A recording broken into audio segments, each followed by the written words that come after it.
안녕하세요. 김알TV입니다. 2021년이 되면서 세법이 많이 바뀌었습니다. 작년 7.10 대책을 시작으로 주거용 부동산에 대한 정책이 많이 바뀌고 있는데요. 그 중에서도 중요하게 짚고 넘어가야 되는 내용이 있습니다. 다주택자의 1주택 비과세 기산일의 변경입니다. 1월 1일부터 조금 낯선 개념이긴 한데요. 최종 1주택이라는 개념이 생겼습니다. 최종 1주택의 개념과 의미를 정확하게 파악하시고 주택을 매매하셔야 합니다.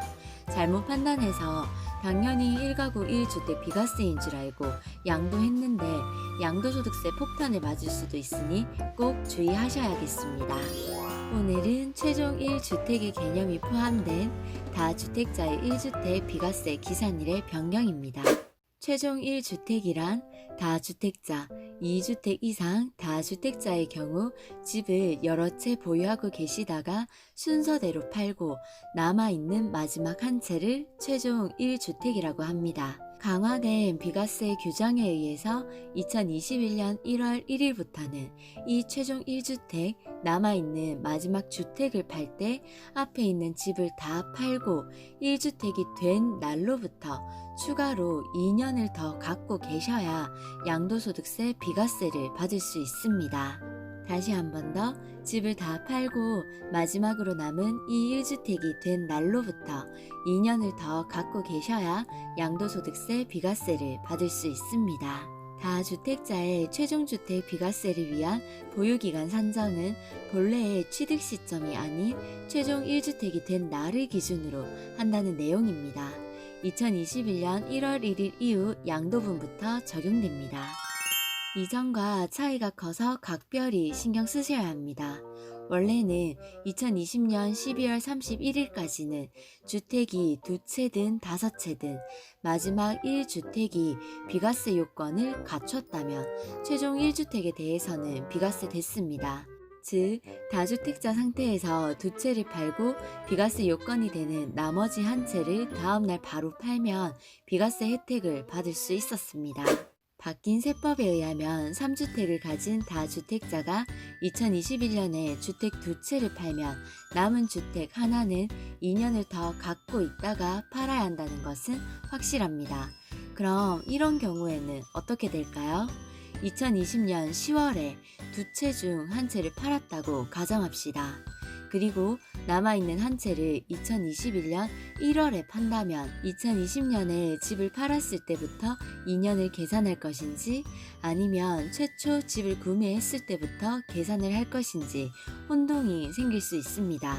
정부의 유권 해석에 의하면 2020년에 미리 주택을 팔고 남아있는 한 채는 그 집을 취득한 시점부터 카운팅한다는 것입니다. 즉, 2020년 말까지 1주택자가 된 사람은 최종 1주택 개념을 적용받지 않습니다. 최종 1주택 개념에 해당되지 않습니다.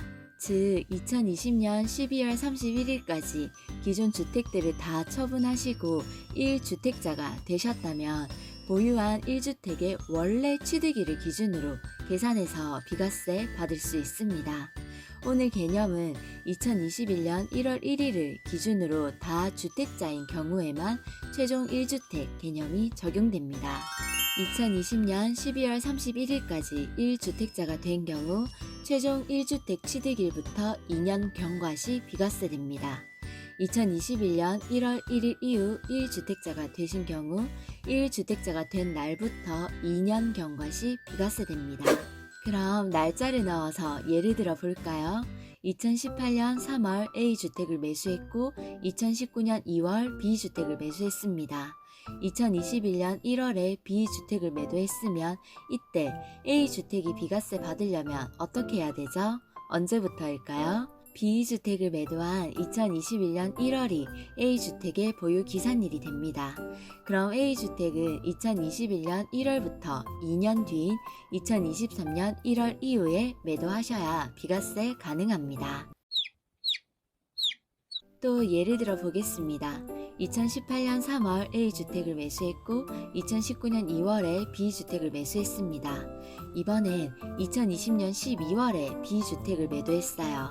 이 경우는 지금 B주택을 2021년 이전에 팔았죠. 그럼 이때 A주택이 비과세 되려면 어떻게 해야 될까요? 유권 해석대로라면 A주택은 언제든지 비과세 됩니다. 왜냐하면 B주택을 21년 이전에 팔아서 그렇습니다. 이 경우는 마지막 남은 주택, 즉 A주택의 취득날부터 2년 카운팅하면 됩니다. A주택 취득한 날이 18년 3월이니 2년 카운팅하면 2020년 3월입니다. 그래서 지금부터 언제든지 팔아도 A주택은 계속 비과세 가능합니다. 그리고 양도소득세의 처분 기준이 되는 시점은요, 일부 예외사항이 있긴 하지만 처분하는 시점에 대한 거, 보유기간의 기산점은 소유권 이전 등기일과 잔금일 중 빠른 날을 기준으로 보시면 됩니다. 그리고 다음은 장기보유 특별공제에 대한 설명인데요. 9억 초과 주택의 장기보유 특별공제는 기존처럼 최초 취득일을 기준으로 계산해서 받을 수 있습니다. 올해부터 1주택에 대한 장기보유 특별공제가 보유기간별 4%와 거주기간별 4%로 바뀌었습니다. 보유기간뿐만 아니라 거주기간이 강화됐는데요. 2020년도와 2021년 계산 방식이 달라졌으니 이전 영상을 참고해 주세요. 링크 걸어 두겠습니다. 자, 다시 보유기간별 4%와 거주기간별 4%로 바뀌었는데 여기에 추가로 2년을 더 갖고 있다가 팔아야 비과세 받을 수 있다고 오해하시는 분들이 꽤 계십니다. 장기보유 특별공제를 위한 보유기간은 비과세 판단과는 별개로 최종 1주택 여부와는 상관없이 취득일부터 항상 양도일까지라고 생각하시면 됩니다. 그리고 일시적 2주택이 됐을 땐 어떻게 될까요? 이 부분도 중요하죠. 거주 이전을 위한 일시적 2주택, 상속, 동거봉양, 혼인 합가 등 부득이한 사유로 비과세 받는 1주택은 취득 시점부터 적용합니다. 이렇게 일시적 2주택이 된 경우엔 항상 예외를 허용하죠. 그래서 이번에 강화된 조건이 적용되지 않습니다. 그래서 최초 취득일로부터 보유기간 산정하시면 됩니다. 일시적 2주택자의 경우 종전주택을 양도하고 해당 주택의 비과세를 위한 2년 보유기간은 취득일부터 기산합니다.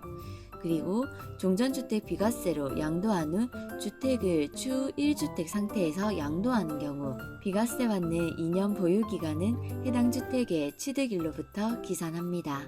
그리고 종전주택을 비과세로 양도한 후 신규 주택을 다시 취득해서 일시적 2주택이 된 상태에서 양도하는 주택의 취득 기산점은 해당 주택의 취득일부터 계산하면 됩니다. 자, 정리하겠습니다. 1주택자는 변경사항 없이 2020년과 동일하게 적용됩니다. 일시적 2주택자분들도 변경사항 없이 2020년과 동일하게 적용됩니다. 1세대 2주택자분들은요, A주택을 2020년 12월 31일까지 매도하시고 B주택을 2021년 1월 1일 이후 매도하시는 경우 비과세 요건에 맞으면 비과세가 적용이 돼요. 그래서 3번의 경우 A주택을 2021년 1월 1일에 매도했다면 B주택은 A주택을 매도한 날로부터 2년 뒤인 2023년 1월 1일 이후 매도하시면 비과세 대상이 됩니다. 다주택자인 사람이 2020년도 12월 말까지 다른 주택을 다 처분하시고 1주택만을 소유하게 된 사람은 최종적으로 1주택만 보유하게 된 날로부터 2년을 더 보유하지 않아도 해당 주택의 취득일을 기준으로 2년 이상 보유하셨다면 1세대 1주택 비과세를 적용받을 수 있습니다. 2021년 1월 1일을 기준으로 다주택자인 분들은 다주택을 보유한 기간은 제외하고 최종적으로 1주택만 보유하게 된 날로부터 2년을 더 보유하시고 양도하셔야 1세대 1주택 비과세를 적용받을 수 있습니다. 일시적 2주택으로 1주택 비과세를 받는 주택은 최종적으로 1주택만 보유하게 된 날로부터 기산하는 보유기간 요건 강화에서는 제외됩니다. 오늘 내용을 잘 정리해 두시기 바랍니다. 오늘은 최종 1주택에 대한 개념과 비과세에 대해서 알아봤습니다. 작년부터 부동산 규제와 세법이 많이 바뀌고 있는데요. 야무지게 잘 챙기셔서 피해 보시는 일이 없으시기 바랍니다. 끝까지 들어주셔서 감사합니다. 가시기 전에 구독과 좋아요 부탁드려요.